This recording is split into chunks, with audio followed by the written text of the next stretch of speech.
Well, the problem is the West is coming off of, you know, during the Cold War, especially in the 80s, late 70s, 80s, we were building weapon systems that were purpose designed to defeat the Soviet threat on large scale combat. And some of these weapons were pretty good. And because this was a realistic scenario, we really thought there was going to be a war, and we were training realistically.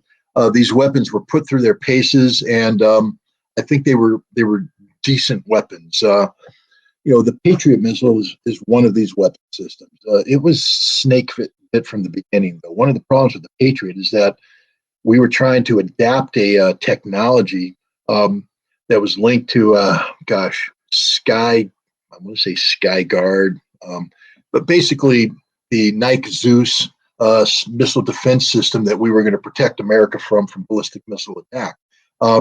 It had this computerized system that was automated. And the idea is that once the missile attack comes in, the system takes over, tracks, fires, and all this kind of stuff. And everybody loved that idea. So when the ABM Treaty made the continued development of this system, not going to happen, what they did, typical defense contractor fashion, is they said, we have this technology, let's find a use for it. And so they came up with the Patriot missile system. The Patriot missile system was always based around the idea of an autonomous air defense system that you basically just sit back and go for it, boys, and it fires off. It never really worked. We never really got the solution to it. I can tell you from the Gulf War, on January 17th, there was a Patriot battery outside of Dhahran, Saudi Arabia. They got credit for shooting down a Scud. I mean, they literally gave a guy a Bronze Star medal for shooting down the Scud. There was no Scud fired on that day, not one at all. What happened is there was a glitch in the system, and the system saw one of the things that was happening is because the Patriot was developed, in theory, but never got practiced, never got tested out. We never tested what would happen if you have an AWACS system over here broadcasting on a certain frequency, and we were doing other jamming with other systems here, and the combination of these signals, what they do to radar signals coming back on the system, and they became a ghost in the machine saying a missile had been fired when no missile had been fired, and the Patriot tracked a non-existent thing, fired it up there, and because nothing would boom on the ground, they went, we got it, baby, we killed it. They gave them medals. Patriots sucked, couldn't do the job. They didn't shoot down a single Scud. I'm just telling you straight up. People say, well, they influenced the system. The damn missile broke up in the air into three parts. You had a warhead with a guidance system strapped on, whirling coming in. So it's like a maneuvering warhead no matter what. You ain't going to hit that. Then you got a main body that's sort of floating there, but you're tracking that, but then you hit the tail section, and the missile didn't hit anything. Well, we influenced it by blowing up in front of it. Look at the slow motion signal. The warhead gone past before the warhead blows up. You didn't influence anything. That war hit where it was going to hit no matter what. Thank God the Scud was inaccurate, but neither in Saudi Arabia or Israel did we shoot down a single Scud. And yet we told the world that Patriot was the aggressive. Remember, George Herbert Walker Bush went to Raytheon and said, the Patriot is a Scud killer. The Patriot saved us, kept Israel out of the war, all that kind of stuff. The Patriot didn't work. And it hasn't worked since then. It shot down our own airplanes in the second Gulf War. It couldn't defend the Aramco facilities from drone attacks coming out of Yemen. And now we have this system that we continually upgrade. But the thing about the system is never perfected the automatic mode. During the Gulf War, we had it on automatic mode, and the Iraqis were firing 3 missiles at Riyadh, and we were firing 30 missiles in response, and we're running out of missiles. So they had to go to manual mode, which means now you need a trained operator coming in there, and he's taking over, he's monitoring this stuff. And it took a certain skill set, and even then we didn't hit it. The point I'm trying to get at is the Patriot system that has been deployed to Ukraine doesn't work at all, can't work. The only chance it has to work is if you give it a really, really experienced crew that has been trained in every aspect of it, that can override the automatic features, take over when necessary to do the tasks.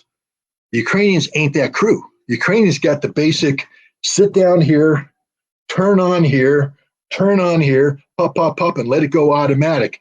And what the Russians have done is they've come in and they tickle the system. I mean, they come in with the first thing, get the radar to go off.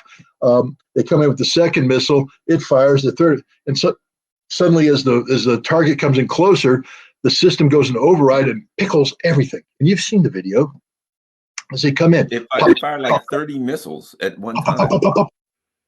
And that was it. And then boom, radar's taken out. The Patriot sucks. That's the reality. Every system we've given Ukrainians suck because they don't know how to use it. Look at ANTPQ-36 radar.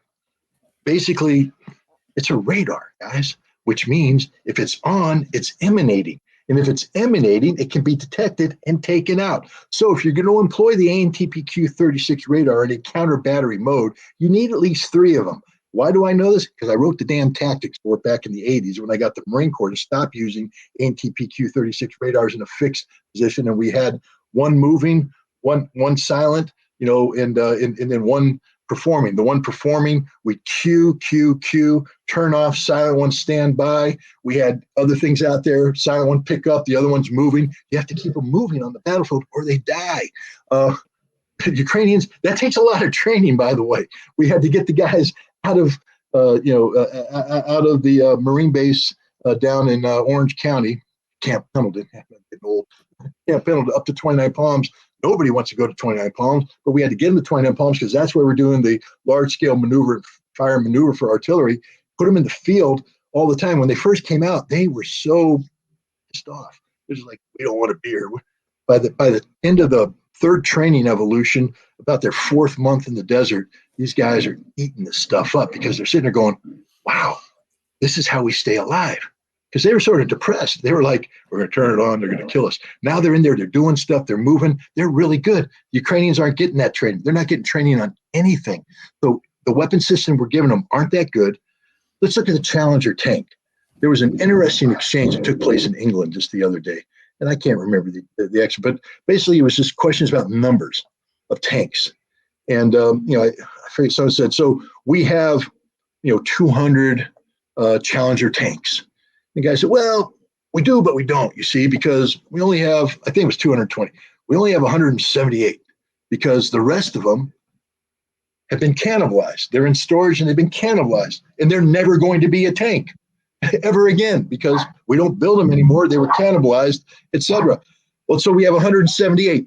Well, not really, because most of those are actually in storage being cannibalized as we speak. And we would have to bring them up, and we could get some of them. So we have, how many tanks? We have, 40 tanks or 50 tanks. And we gave 14 of those to the Ukrainians. Yes. What it means is all these numbers mean nothing because these are old systems. The Belgians just came out, the most honest people on the planet right now when it comes to F-16 in Ukraine. Because what the Belgians said is what I've been saying all along. They said, we're not giving Ukraine any F-16s. Why? Because we bought them for our purposes, and we're going to use them until they can't be flown anymore. And when they're done, they're broken. They're old, airline fractures, nothing works. We can't give the Ukrainians that because the airplane doesn't work anymore. Netherlands, Denmark, none of them are being honest about this. So the fact is, none of these weapons work. They're all old, they're all decrepit, and there's no new stuff out there to give them.